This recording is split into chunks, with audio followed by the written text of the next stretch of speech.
আপোনাক কাক লাগিব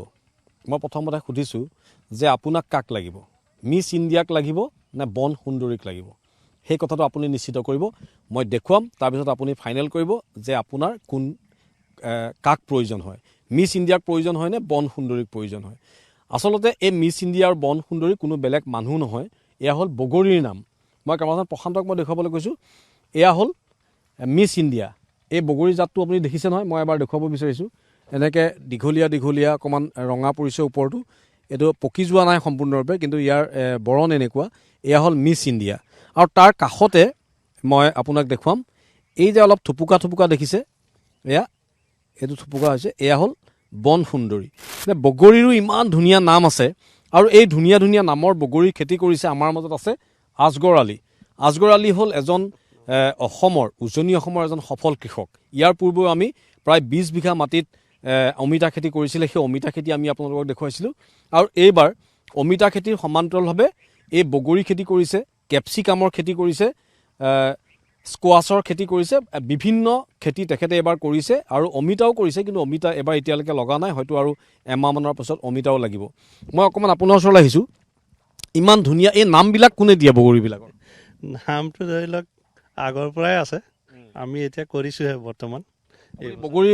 5 বিঘা খেতি কৰিছে নে 10 বিঘা কৰিছে বগৰী মই ট্ৰায়েল হিচাপে এইবাৰ এবিঘা কৰিছোঁ ভৱিষ্যতে বঢ়াম বুলি মানে এইবাৰ ট্ৰায়েল কৰিলোঁ যে আমাৰ ইয়াত বস্তুটো হয় কেনেকুৱা আচলতে মিঠা হ'বনে নহয় মিঠা নহ'লেতো বগৰীটো লাগিলে কামত নাহিব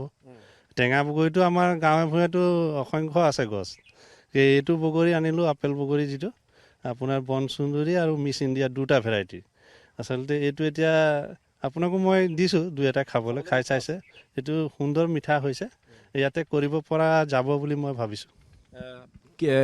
কিমান টকা আপুনি ব্যয় কৰিলে এবিঘা মাটিত এই বগৰী খেতিত ইয়াত প্ৰায় 20,000 মান টকা খৰচ হৈছিলে আৰু এতিয়ালৈকে কিমান বিক্ৰী কৰিলে মই প্ৰায় 18,000 মান টকা এতিয়ালৈকে মোৰ আহিলে লমালমে লাগি আছে কিমান বছৰ লাগিব মই আশা কৰিছোঁ 10 বছৰমান থাকিব লাগে প্ৰতি বছৰে লাগিব এবাৰেই ইনভেষ্টমেণ্ট নহয় অলপ খৰচ আহিব আৰু ইয়াতে চাফ চিকুণ কৰিব লাগিব গোবৰ দিব লাগিব খৰচটো অলপ কমিব প্ৰথম বছৰতকৈ পুলি কিনিব নালাগে ইয়াত যথেষ্ট উৎপাদন আছে আমাৰ কৃষকসকলৰ যদি এনেকৈ পৰি থকা মাটি আছে 2 বিঘা এবিঘাকৈ যদি কৰি থয় মই ভাবোঁ বছৰি ভাল পইচা এটা তেখেতসকলে সংগ্ৰহ কৰিব পাৰিব এই বগৰীৰ পৰা আৰু কি খেতি কৰিছে মই এতিয়া বৰ্তমান ভোট জলকীয়া 8 বিঘামান কৰিছোঁ আৰু পেপচিকাম 6 বিঘা ভোট জলকীয়া আৰু পেপচিকাম প্ৰায়খিনি মই অমিতাৰ মাজতে কৰিছোঁ ডাবল ক্ৰপিং কৰিছোঁ আপোনালোকক দেখুৱাম মই এতিয়া বগৰী বাৰীৰ পৰা গৈ এই ভোট জলকীয়া আৰু অমিতা পেপচিকাম কেনেকৈ মই কৰিছোঁ এই পদ্ধতিখিনি মই আগতো কৈছোঁ কৃষকসকলক যে আমি যেতিয়ালৈকে ডাবল ক্ৰপিং নকৰিম তেতিয়ালৈকে আমি লাভৰ অংক আচলতে দেখি নাপাম এটা খেতিত এনেকুৱা হয় বেমাৰ আজাৰ হ'লে কেতিয়াবা তাত লছৰ ঘৰতো যায় যদি ডবল খেতি কৰোঁ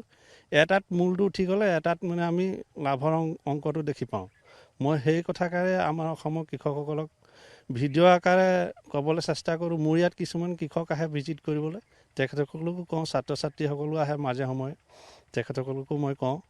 যে আমি এইটো পদ্ধতিৰে যদি খেতি কৰোঁ নিশ্চয় লাভান্বিত হ'ম অমিতা খেতিত কিমান পালে সেইটো আচলতে কোৱাটো সম্ভৱ নহ'ব তথাপি যথেষ্টখিনি মই পইচা অমিতা খেতি পাইছোঁ প্ৰায় 45 লাখ মান টকা পাইছোঁ চাওক অমিতা খেতি কৰি 45 লাখ টকা পালে সেয়া বাতৰি আমি কৰিছিলোঁ অমিতা খেতি দেখুৱাইছিলোঁ গতিকে পৰি থকা মাটি এনেই পৰি থাকিবলৈ নিদিব এবছৰ অমিতা খেতি কৰি যদি 45 লাখ টকা আপুনি উপাৰ্জন কৰে তাতকৈ আৰু ডাঙৰ কথা কি আছে গতিকে তেখেতে এবিঘা মাটিত ট্ৰায়েল চাইছিলে বগৰী আনি মিছ ইণ্ডিয়া আৰু বন সুন্দৰী আৰু তাৰ পাছত আপুনি বগৰী কেনেকৈ লাগিছে চাওক এতিয়া ডালবিলাক টাঙৰত বান্ধি থৈছে লমালমে বগৰী লাগিছে আমি যে কওঁ লমালমে লগা বুলি লমালমে বগৰী লাগিছে গতিকে 18,000 টকা বগৰী বিক্ৰী কৰিলে 10 বছৰে গছবিলাক থাকিব কিছু মেইনটেইন কৰিব লাগিব আকৌ কলম দিব লাগিব আকৌ আহিব তাৰ পৰা ৰুব নতুনকৈ নালাগে গতিকে ইচ্ছা থাকিলে আপুনি কোনো কাৰণতে কোনো কামত আপুনি হতাশ হ'ব নালাগে আপুনি যদি মনত মনোবল থাকে কাম কৰাৰ যদি দৃঢ়তা থাকে তেতিয়াহ'লে কোনো কামতে আপুনি পিছ হুঁকি যাব নালাগে আজগৰ এজন কৃষক নহয় অসমত এনেকুৱা বহু কৃষক আছে যিয়ে ইতিমধ্যে এনেকুৱা ধৰণৰ সফল উদাহৰণবিলাক দাঙি ধৰিছে গতিকে আমি আজি আপোনালোকক আজগৰালিৰ বগৰী বাৰীখন দেখুৱালোঁ, আগতে আমি অমিতাৰ বাৰীখন দেখুৱাইছিলোঁ। গতিকে আৰু কৃষকসকল এনেদৰে আগবাঢ়ি আহক আৰু সকলোৱে খেতিৰ প্ৰতি নিজকে মনোনিৱেশ কৰক আৰু আপুনি ঘৰতে বহি আপোনাৰ মাটিক সদব্যৱহাৰ কৰি আপুনি লাখ লাখ টকা আপুনি বছৰি উপাৰ্জন কৰক।